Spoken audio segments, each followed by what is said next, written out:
Welcome to episode 52 of the Mutant Blitz Podcast. I'm your host, Josh Hennig. On this edition of the podcast, we're going to dig deeper into why Joe Girardi is a good fit for the Phillies and what he has in common with fellow Philadelphia headman Doug Pederson. Plus, my conversation with Ryan Rothstein reacting to CJ McCollum's, shall I call it, unnecessary opinion about the Joel Embiid, Karl Anthony Towns fight. And we dive into the state of the NBA now versus the way it was in the 1990s. Finally, I'll give you my response, as I didn't want to react initially to the comments by Martin Scorsese and Francis Ford Coppola about the Marvel Cinematic Universe movies. I wanted to take some time to let it breathe, not be reactionary on my own part, and think it through a little bit. So let's open up a cold one and get started on episode 52 of the Mutant Blitz Podcast. I look at Joe Girardi, and I think it's very appropriate that he is the manager of this team. And look, I can't guarantee you that he's going to be a success. I can't promise you how good he's going to be or anything like that. But here's what I can guarantee you. He's a better fit. He makes more sense moving forward for Philadelphia. There's a lot of times when we look at our Philadelphia sports teams, whether it's the Eagles, the Phillies, the Sixers, the Flyers, and you see when a guy gets hired, and there's always that feeling, whether you can say it's tangible or whether it's subjective. Some guys just don't fit the job. And let's be realistic. This is not hindsight being 2020. I believe most people looked at the hiring of Gabe Kapler and were wary of him. I think there were a lot of people, again, hindsight not being 2020, there were a lot of people who looked at Dave Haxtell and they wondered, can this guy translate from college to the National Hockey League? There were people who did not like the hiring of Chip Kelly. The reason why those guys didn't work goes beyond just the fact that they were not set for the job. The reason why they didn't work is because they didn't fit what was needed for those teams. I get it. Chip Kelly got to the Eagles to the postseason in his first year, but he did it with Andy Reid's players. Dave Haxtell, he got to the playoffs, but barely. And you could argue that he never really fit the vision and the talent that was put on the ice. Gabe Kapler, he was doomed to fail from the beginning because of who he was and how Philadelphia is. And realistically, he never had a chance. You look at who those coaches of those teams now. Girardi with the Phillies, Doug Pederson with the Eagles, Alain Vigneault with the Flyers. What do all three of those coaches have in common? They fit their teams. They fit their rosters. They fit within the expectations of the city. Alain Vigneault has had legitimate success in other places. Joe Girardi has had success in other places. Doug Pederson comes from arguably the best coaching tree of the last 20 years in the NFL. Think about all the great coaches and playoff winners that Andy Reid has produced around the NFL. For as great as Bill Belichick is of a coach, he's arguably the greatest coach of all time, right? It's Andy Reid's coaches who have success. Almost every single one of the Andy Reid tree of coaches have all gotten to the postseason.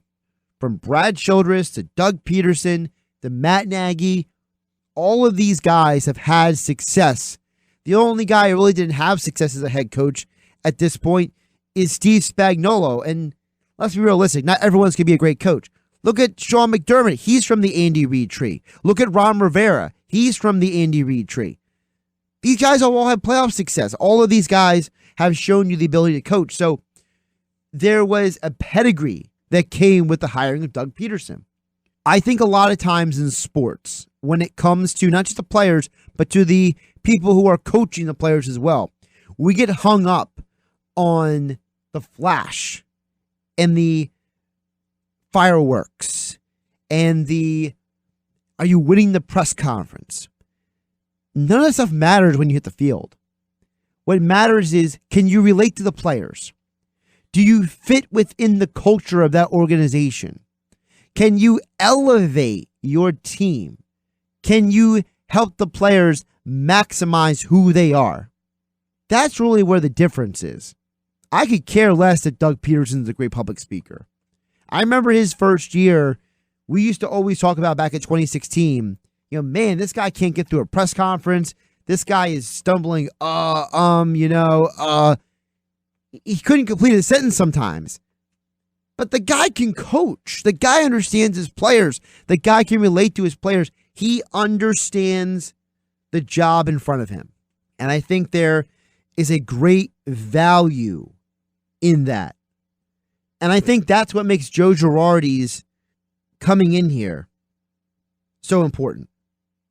Because guys like Girardi, Vigneault, and Pederson fit the culture and fit the expectations of the city.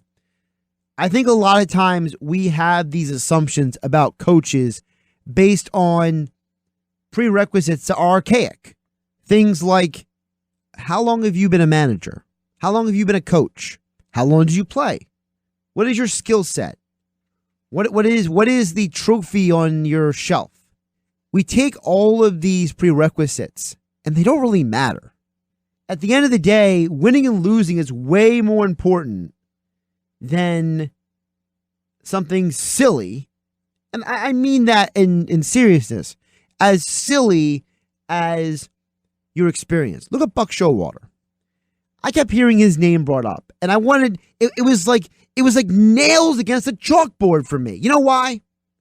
Buck Showalter has a history. What is his resume? Not once, but twice. He has been the manager of a baseball team that he was fired from, and when he leaves, the next manager wins a World Series with the players he managed. With the Yankees, Showalter was there. Joe Torre comes in to win the World Series. He gets fired in Arizona. Bob Brenly comes in. He wins a World Series. Who was Bob Brenly? Bob Brenly basically just walked out of the broadcast booth. He was doing baseball games on the television, goes down, and within a couple of years, he wins a World Series, and Arizona with Randy Johnson turned into a perennial playoff team. Joe Torre was a career losing manager around baseball. He had no success as a manager until he got to New York. And he won not one, not two, 3, 4, 5 World Series appearances, multiple championships. So he was. That's what he did. But what happens? We get bent out of shape over the resume. We get bent out of shape over what makes this guy qualified to be a head coach or be a manager. I think that the individuals fit within the culture of the team and individuals fit within the vision of the organization is much more important than your resume. There are a lot of times the leadership cannot be quantified. It's intangible. It's something that goes beyond what you see in front of you or what can be written down. I was listening to an interview with Jordan Palmer. For those who don't know, Jordan Palmer has mentored and worked with a lot of the guys who have been drafted now. Guys like Sam Darnold, for example, and he's mentoring and working with tons of guys in college. Remember who his brother is. His brother is Carson Palmer, the former Heisman Trophy winner, #1 overall pick of the Bengals. Carson Palmer lasted in the NFL for 15 years? And Jordan Palmer brought up the fact that for him, a quarterback's talent is less important than how he handles adversity and how he processes information. But what do we look at a quarterback? Oh, look how powerful his arm is. Look how fast he is at the combine. Oh, look how athletic he is. Well, let me show you this highlight reel play from a game. Those are all well and good. But the bigger deal are the intangibles. I think the same thing goes to coaching. You can't always measure how good a coach can be by a resume, by a highlight reel, by, Chip Kelly turning Oregon around. People forget Oregon was already turned around by Mark Bellotti before Chip Kelly ever got there. Who the heck was Oregon before the early 2000s? Mark Bellotti is the one who set that trend. Chip Kelly just came in and made it better because Bellotti wanted to go into semi-retirement and be the athletic director. You look at a guy like Gabe Kapler. Yeah, he came from the Dodgers organization, but realistically, just because you're working with a good organization doesn't mean that you are the right man for the job. I get it. Dave Haxtell had a ton of success in college, but he had never had extensive coaching, especially head coaching, in the NHL. Your culture is much more important. Your ability to handle a situation and to be a leader is much more important than your resume or where you're from or who you coached or who you managed. You know, one of the reasons why Dusty Baker was even a candidate for the Phillies job is because Bryce Harper likes him. Bryce Harper shouldn't be the sole reason why you hire a guy. It could be a factor. It could be an element in the conversation, but it shouldn't be the end-all, be-all. So the reason why I like the Joe Girardi hire is for the same reason I like the Flyers hiring Vigneault, and I like the Eagles hiring Pederson. Remember, Pederson wasn't the first, second, or third choice of the Eagles. He was the fourth choice. They first interviewed Adam Gase, then they interviewed Ben McAdoo, and then they wanted to interview Tom Coughlin, and then finally they settled on interviewing Doug Pederson. Oh, and by the way, along the way, they interviewed Deuce Staley, who's still on the staff. I'm not 100% sure that Joe Girardi was the number one choice of the Phillies. There was a lot of reports coming out of the Phillies front office that Clintack and McPhail wanted Showalter, but that Middleton wanted Joe Girardi. Oh, that sounds familiar. Because the rumor about the Eagles was that Jeffrey Lurie wanted Pederson, and that other people in the Eagles front office wanted Adam Gase. It's convenient that sometimes you end up with the right guy by accident because he has the intangibles, because he gets the room interested, gets the room paying attention.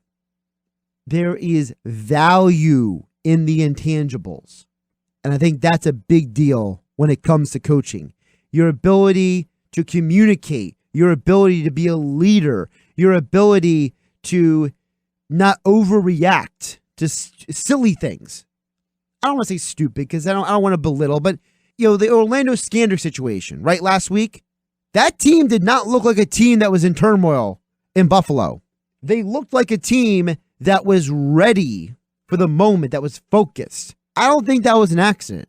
I think leadership and coaching has a lot to do with that. Ryan Rothstein brought this to my attention, and I wanted to do a little research before I brought it to all of you here. Because, sometimes you read stuff online, you're not really sure if it's real or not. But CJ McCollum has a podcast, and he made some comments about the Embiid and Karl Anthony Towns fight. And I wanted to bring Ryan Rothstein onto the show. He just walked out of the gym, so I appreciate him carving out a few minutes for me. Ryan, how are you doing on this fine Saturday? I'm doing great, man. Thanks for having me on. Listen, I'll always carve out time for you. That's no problem. So I wanted to give you credit. You're the one who brought this to my attention. So without really discussing what was said or not said, I want to play. This is the raw audio from CJ McCollum's Pull-Up podcast. Him and his co-host, Jordan Schultz, who's been on 97.3 ESPN before. Again, Ryan Rothstein found this quote for me. I got the audio here for everyone. So, Ryan, I want to play the full audio, and I want you and I to react to it. You ready? Yeah, let's do it. It looked like they kind of got tied up on a screen or something that happened away from the ball. It was a transition play, and I think the aggressiveness just kind of turned up. I'm not sure if it was Towns who started or if Embiid provoked them. Maybe they were talking to each other. I'm sure they were talking back and forth in each other's ear throughout the game, and maybe something that was said crossed the line, and it led to the physical hugging wrestling match. I'll say that, as I said last night in the locker room, I think that was $1 million hug. It's one of the more expensive hugs I've seen thus far, and hopefully other people and players learn from this. If you're going to get suspended, if I get suspended, I'm going out swinging. Right. I'm not going out wrestling. I'm gonna lose some bread. Get your money in. I'm kidding. My money's worth. But I think it's just unnecessary. Like, we all know each other. If you really have a problem with somebody, you can get the gloves. I have boxing gloves. A lot of teams have boxing gloves, and you can set up literally a time to really settle your dispute. And if you're worried about In the tunnel. Yeah, in the tunnel, in a private area, in somebody's house, in somebody's backyard, you can literally get headgear and really handle this like we did growing up. Like, with your fist or with boxing gloves in this matter. You don't want to worry about breaking your hands. You get your hand wrapped. You can really take all the steps necessary to handle this in private, which is why I don't understand why it got to the point that where they were going at each other on social media. That's how you know it was just more anger. It was more anger and rage because they weren't really thinking about the consequences. They were just more so thinking about how they felt at the time. So, Ryan, now that you heard the full audio, again, the Sixers play the Blazers tonight on 97.3 ESPN. You're the one who brought this audio up to me, so I'm going to give you first shot at it. Yeah, it's absolutely ridiculous, Josh. I mean, CJ, come on, man. He knows better. Like that, I was shocked when I first read it. So I read the quote on Twitter and online. I forget which website I saw it at besides Twitter, but regardless, that's not the point. Like, CJ McCollum is an NBA player, an all-star talent. And when you're competing at the highest level, your adrenaline sometimes gets the best of you. You're competitive, as he mentioned and pointed out. You have a lot of adrenaline. We all know Embiid. As Embiid said, he likes to have real estate in other players' heads, especially Karl Anthony Towns. You know, that brawl, air quotes, is not the first time we saw Embiid and KAT have an exchange. Now, it never got to that level, which caused the suspension. But for CJ to say, "Oh, well, if I'm going to, get suspended, I'm going to get my money's worth. I'm going to go out swinging." Dude, Embiid wasn't planning on getting suspended. Right? The competition, his competitiveness, his adrenaline, his cockiness, I mean, however you want to describe it, essentially got the best of him. And guess what? I'm sure Embiid instigated it with words and other subtle actions throughout that game that led up to that. But Towns was the one. If you look at the replay or the clip on YouTube, wherever it is, Karl Anthony Towns essentially started the brawl. Embiid reacted, and we all know what took place after that. So Embiid said after the game, "I don't plan on getting suspended. I didn't throw a punch. I essentially grabbed him and tried to control the situation." Now, I mean, take those words with a grain of salt, but that was never his plan. That was never his intention, him being Embiid, to get suspended. So for CJ to be sitting there and essentially calling Embiid soft without saying that directly, I think that's weak sauce, Josh. And, the Sixers are in Portland tonight, and they're going to face McCollum in the Trailblazers. But it's a shame Embiid isn't playing, because I would love to see, I wish the timing worked out where he served his 2-game suspension and his first game back was in Portland, or, if it worked out ideally like that, that would be really cool. But those are my thoughts on it, Josh.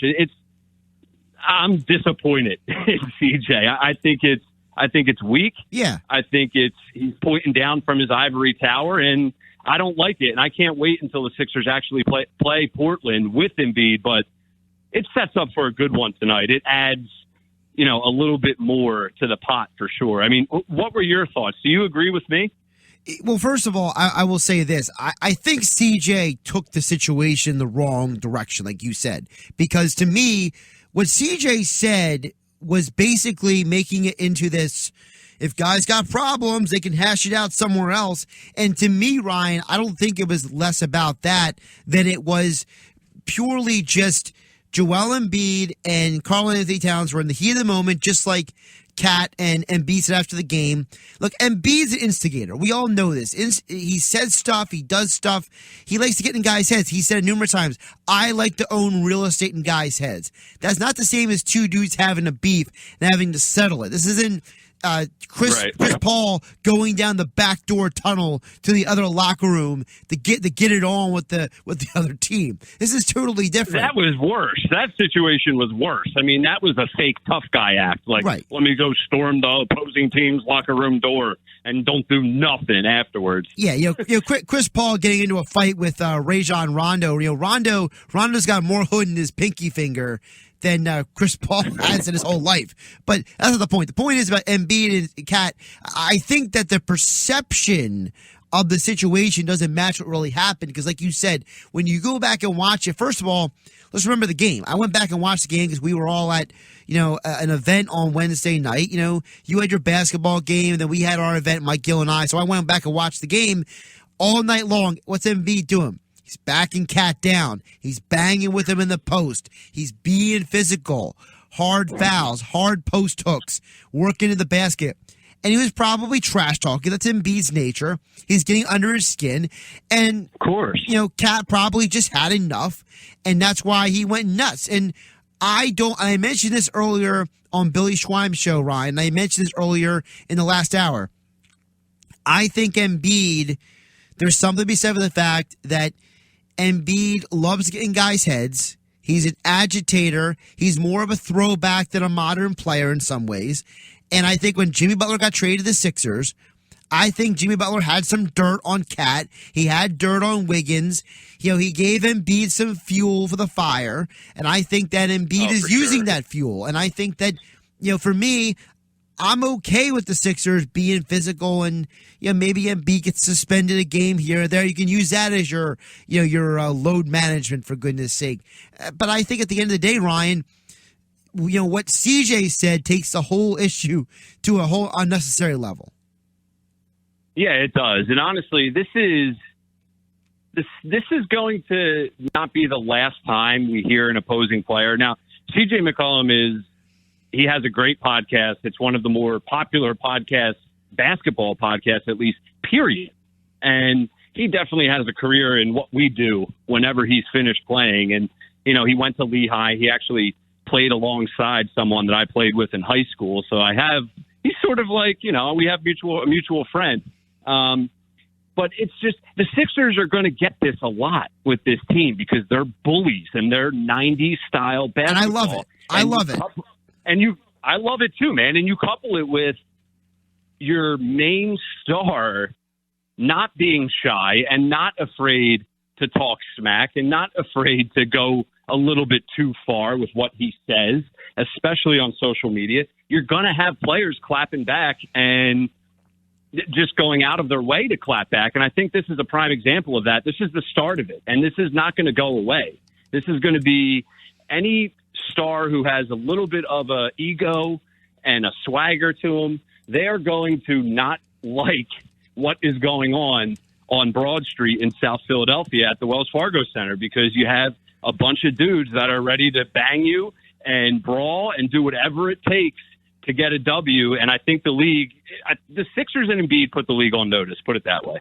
By the way, we're talking with Ryan Rothstein spontaneously here on the Boardwalk on the hotline. Follow him on Twitter at Ryan973 ESPN. You can hear him with Mike Gill, Jeff Mosher on the Sports Bash Monday through Friday, 2 to 6 here on 97.3 ESPN. The other thing I mentioned the last hour, Ryan, I know you didn't get a chance to hear the full first hour because you were, doing what any 20-year-old guy does and hit the gym in the middle of a Saturday.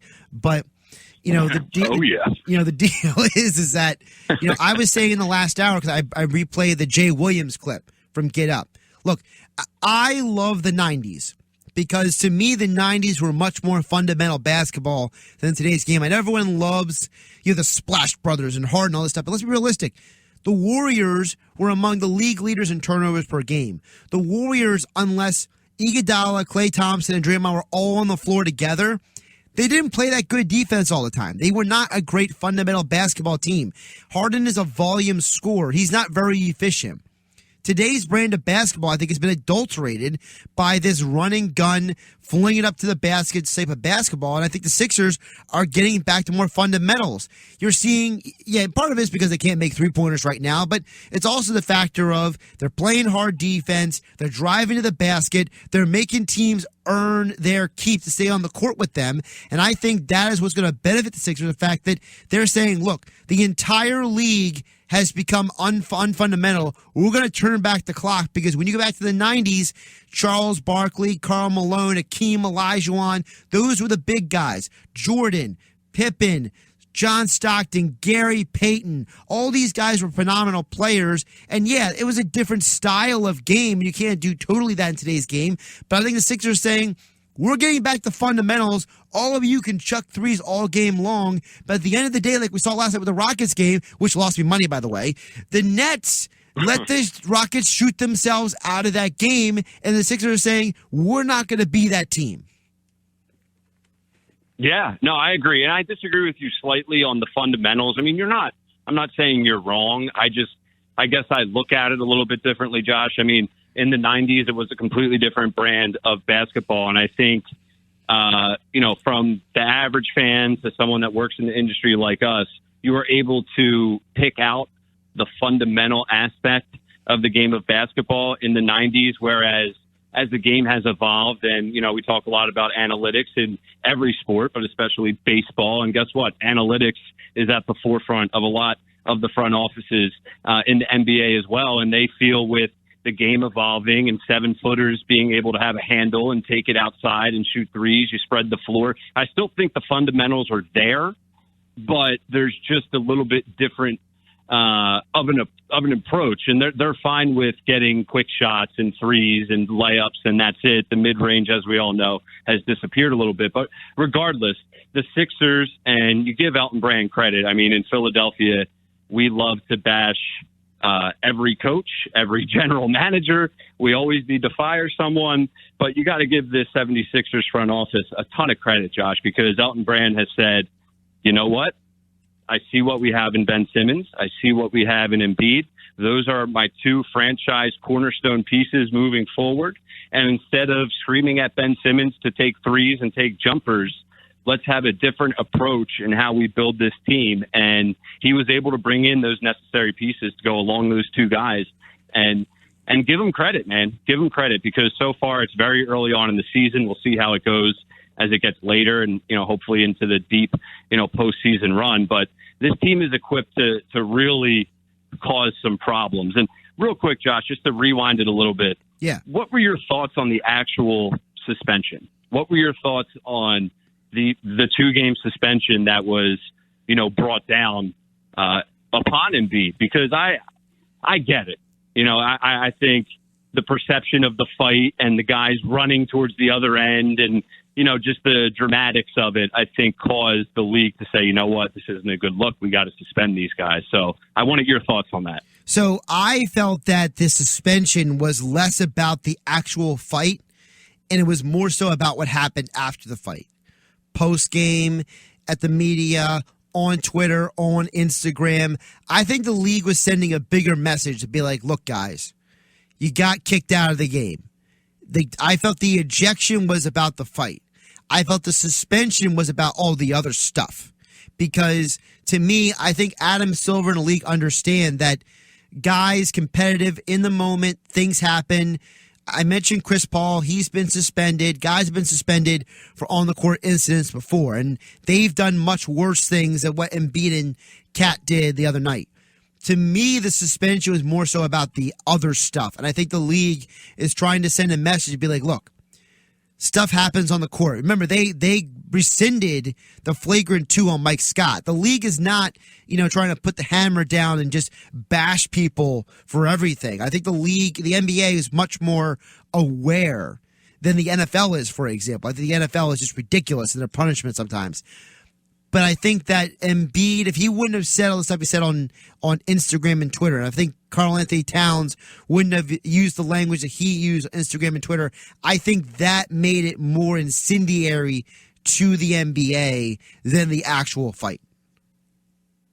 Yeah, I agree. I definitely think that everything that took place on the internet, what a world we live in, but everything that took place on social media after the fact definitely, at the very least, made the commissioners and the NBA front office their decision much easier, at the very least. 2 more quick things I want to hit you with before I let you out of here, and I appreciate you jumping on so spontaneously, Ryan. Number 1, I mentioned earlier this point about the NBA as well. And again, my opinion is not that, I'm per se right, but this is how I look at it. To me, one of the things that frustrates me about today's game is that, and this gets back to our conversation about 90s basketball, if you would have put Steph Curry, James Harden, and some of these guys who, let's be realistic. Their style of play is perfect for this era. You put them in the 90s, I don't think they're scoring as many points as they are because of the hand check, because of the hard fouls. I mean, there were dudes who were committing fouls in the 80s that are basically assault in today's world. Like, they were taking guys out, and you should basically be arrested for some of that stuff. Whereas today you barely can touch a guy and it's a foul. I think it's something to be said for the fact that if you took Jordan, Iverson, Barkley, you put those guys in today's game, they're probably scoring between 40 and 50 points a game. I think that, to me, what made the NBA's 90s basketball so unique was that the physicality kept in check the irrational volume scores. You couldn't just be a dude who chucks and be a good NBA or great NBA player. You had to be able to do other things and handle other things aside from just, let me do a step back and shoot a three over somebody because they can't touch me. Yeah, it's, this conversation is, first of all, a lot of fun. It's not the first time we've had this conversation. No. When you try and compare LeBron versus MJ, the most annoying popular debate. Well, I purposely didn't bring that one up. No, I know, and I don't want to get into that, but that's, it's just an example of these types of conversations. And I don't know. Like, I love 90s basketball as well. I watch all the 90s games on, like, the Hardwood Classic. Yep. Every chance I can get. I love the game just like you, especially then. But it's, you talk about guys like Curry and Embiid and Giannis and all the other stars. And it's hard for me to say with confidence that they wouldn't have success in the 90s. I mean, the points that you make about hand checking and the aggressiveness and the, physical nature of 90s basketball and how these guys today would potentially struggle. I mean, I feel like you can make that argument for the 90s players today. I mean, they're used to hand checking. They're used to physicality. They're a little bit more, I don't want to say slower, but today's athlete is at peak performance. I mean, with technology and the off-season work that these guys put in, these athletes are at another level. So sure, you can say those 90s guys would have the same opportunities, but I also think they would have a lot of challenges adjusting to today's game as well. You look at the NFL and, if you're in the secondary, you can't put your pinky on an opposing, offensive player. So I think you can have this conversation across multiple sports, but the NBA especially. And it's a long-winded, I don't know answer right there. But for me, Josh, I really don't know. I think, the top 10 guys in today's game would have success in the 90s and vice versa. I think that's my point. There's different challenges on each side of the fence, but it would be interesting. It's something that we would obviously never be able to know the answer to. All right. Follow him on Twitter at Ryan973 ESPN, co-host of the Sports Bash, Monday through Friday with Mike Gill, Jeff Mosher, 2 to 6 here on 97.3 ESPN. And thanks for pointing out that CJ McCollum article that we brought you earlier. Topic number 3 on this episode of the Mutant Blitz Podcast.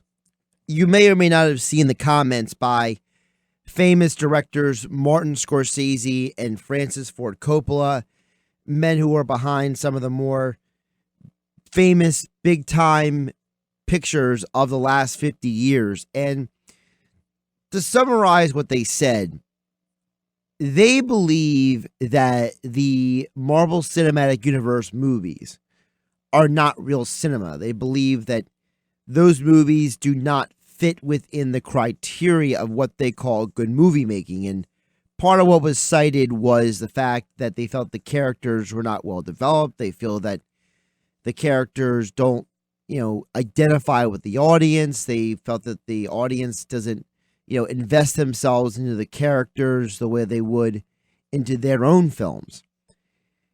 And I'm not here to, call anybody stupid or, play the name calling game. I know Samuel L. Jackson, who plays Nick Fury, came out and said that, there are people who don't like Martin Scorsese's films either.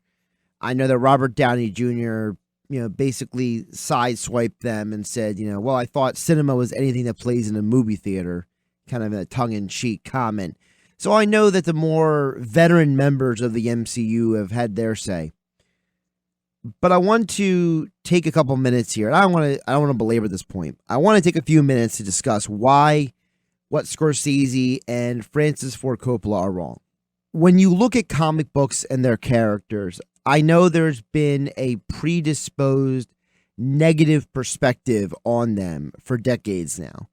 And I know a lot of that has to do with these old, archaic notions that comic books are for kids, or that comic books are childish, or comic books are immature in their content. And while this may have been true at a certain point in history, specifically in the 30s, 40s, and 50s, if you have read a comic book, especially the higher level and more popular comic books of the last 40 years, you realize that the only difference between a comic book and a fictional novel is that one of them is basically a picture show on pages, and the other one is a well-written out story that causes your imagination to join the book on a journey.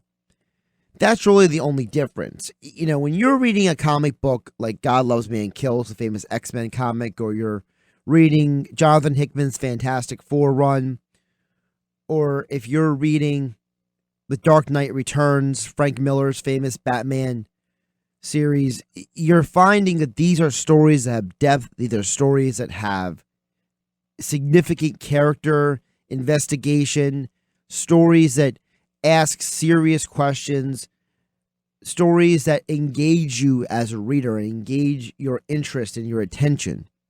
I think part of the problem with the past generation of directors who dislike these films, you know, whether it's Scorsese, Francis Ford Coppola, or anybody else, is that they are judging the films through a prism that is no longer correct about society. It's unfair to paint anything as good or bad just because of who the actor is, who the director is, who the character is, who the production studio is. We have, as a media in this country, evolved beyond that. And I don't like using that word evolved because I know it has other definitions and meanings behind it for different people. But I use that in the general and dictionary form of the word. The evolution of media in today's world has gone beyond if there's a certain actor in said movie, it's going to be good. We're finding more and more that the quality of cinema and filmmaking and television shows in the United States have less to do about the production company or the director as it does about the writers, typically people who don't get a lot of attention. You know, you look at the news that came out about they're going to make a fourth Matrix movie. Well, they're making the fourth Matrix movie with the original writers and creators of the characters on board, whereas the second and third movies, the original writers and creators of the Matrix were not as involved in the making of those movies, which is a reason why the quality of the films dropped the way it did. I don't think it can be dismissed that writing and the actor's interpretation of the writing has become the most important element when it comes to quality films and quality content put on television and movies. And the same goes for the Marvel Cinematic Universe. Marvel has done an excellent job at taking characters that may be misunderstood, maybe have not always been written or portrayed in the right way, taking the best elements of those characters of the last 50 years and condensed it into something digestible, something the audience can identify with, and something that is entertaining. And at the end of the day, when you watch a television show, when you watch a movie, you're not always watching it for it to be the best content or the best filmmaking or acting. You're watching it because it's a level of escapism. It's a level of fantasy investment. You're not watching these films because it's always most realistic. You're not always watching them because it's believable. The concept of fiction in general is asking you to dismiss something about reality and let the story take you somewhere. And while every comic book movie is not an elite work of art, and not every comic book film has great acting and great writing or great directing. For the most part, the Marvel Cinematic Universe has gotten it right. And part of getting it right is putting up the kind of content and the type of quality that people want to see and want to come back and see again. And I think that's what Scorsese and Francis Ford Coppola don't understand. They have a perception of comic books in the manner that people did in the 50s, 60s, and early 70s. What a lot of people of a certain generation or a certain social belief and stereotype is that they look at comic books and view them as something totally different than regular fiction, which is not true. Again, the only difference between the Harry Potter series or the Lord of the Rings or the Chronicles of Narnia or any other famous series of fiction is that they don't come with pictures and they don't come with elaborate drawings and word panels and word bubbles. The stories are still substantive, especially the very good ones. You look at a film like The Dark Knight, a film that was critically acclaimed, a film that did an excellent job at portraying the two sides of Batman and the Joker, not just the good versus evil, but how deceptive and how manipulative the evil of the Joker could be. It was a great story about understanding what makes good and what makes evil and what is the difference between those two, and that the actions of the people who are involved in the good versus evil play. The history of fiction has always had a protagonist and an antagonist. The history of storytelling when it comes to heroes is that there's a villain. What is really the difference between that and any other fiction story? Now, I'm not saying that every comic book is great storytelling. There are some horrible comic books out there. In fact, the Spider-Man Clone Saga is a huge black eye on the comic book industry because of how poorly it was done, how poorly it was executed and put together, and how it became a money grab, or the death of Superman, how that was a money grab. I'm not saying that every comic book is great work, but you can't also say that everything that C.S. Lewis wrote or everything that J.K. Tolkien wrote was the greatest thing ever. You know, if you're a fan of Stephen King, is every Stephen King novel elite? If you're a fan of Tom Clancy, is every Tom Clancy novel as great as the last one? It's not always going to be that way. The same thing with comics, especially when you're going through multiple writers and multiple inkers and multiple artists and multiple editors and multiple content presidents over a period of 50 years. You're not always going to get the same quality of content. And I think the movies, whether it's the Marvel Cinematic Universe, whether it's The Dark Knight, or whether it's any well-done character that's based on a comic book, what makes them good is that the director, the writer, and the actors all understand what they're portraying. They understand the purpose of portraying the character in that way. And that, to me, is what is quality, what is content. Just because something doesn't fit the mold of The Godfather or fit the mold of The Departed doesn't make it a bad movie. It just means that it's different. And being different bothers people. People are uncomfortable if something doesn't fit their narrative. They're uncomfortable if something doesn't fit the mold that they have created or that they condone or they consider normal or good or quality. As soon as something goes beyond that scope, as soon as something involves a specific actor or a specific director or has a specific look at a trailer or any of those types of subjective judgments, people tend to act like it's good or bad without ever observing it and digesting the content themselves. And half the films that people think are bad, people don't understand the purpose of these things, of these movies. At the end of the day, when you watch television and when you watch movies or you read comics or you read a fictional book or you're consuming any type of content, fiction or nonfiction, there's a level of escapism. There's a level of I am removing myself from reality and I'm going on this journey. Now, whether it's a good journey or not, that's a different conversation. But Samuel L. Jackson is right. Not everybody loves everything that Martin Scorsese has done.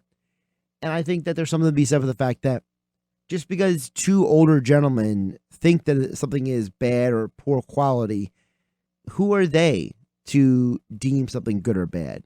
Who are they to be the expert?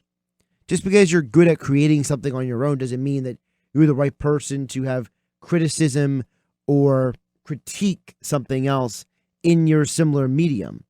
I get it. Those are two very well-respected men in the movie industry.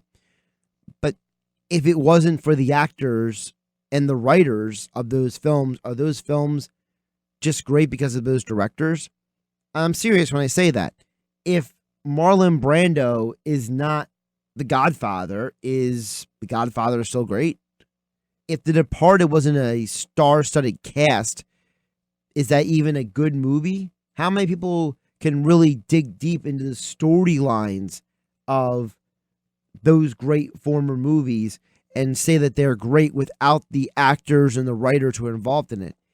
Cinema, to me, is much more than just a director. And I think, the ego of Scorsese and Coppola, along with their personal bias about what social norms are acceptable versus unacceptable, have diluted their ability to actually have a honest critique of the Marvel Cinematic movies. Because if you're a director and you believe that you're the end-all be-all judgment of what is quality and what is not, then how do we judge you if we remove the supporting cast? In sports, how many times we talk about that the best players are great when they're surrounded by other good players. Michael Jordan never won a championship without Scottie Pippen. Kobe Bryant never won a championship without Shaquille O'Neal or Pau Gasol. You could be a great athlete, doesn't mean you're always going to be the greatest champion. And I think the same thing goes with the director. A director without the writers and the actors is not great. And I think that Scorsese and Coppola, their ego has caused them to have a diluted view of the world. And when they look at those movies, all they can think of is, well, that's not how I would do it. Or I would do it better. Or that'll never be as good as what I did. If we're really arguing about what's better, The Godfather or Iron Man 2, that's a silly argument. Because people went to see The Godfather, they went to see The Departed, they went to see those movies for a totally different reason than they went to see Iron Man 2. You're comparing apples and lettuce. It's not even fruit to fruit, it's fruit to vegetables. Just because a salad is not an apple doesn't make it bad. It just means it's something totally different. It has a different purpose, a different value. And I think that's where these men of a previous generation of belief and opinion on what is normal and what is acceptable in society is lost in translation. At the end of the day, are we really going to listen to two gentlemen who are past their prime of the industry and we're going to make a total judgment on the entire aspect of the entertainment medium just because they don't like it? Probably a lot of things they don't like. Doesn't mean everything that they like or dislike we should like as well. Thanks for listening to episode 52 of the Mutant Blitz Podcast. If you have any thoughts on the content I brought you on this edition of the podcast, you can drop it down in the section below. If you enjoy what the topics I brought you on today's pod, hit that like button and subscribe. I'm your host, Josh Hennig, and I'll catch you next time here for the Mutant Blitz Podcast.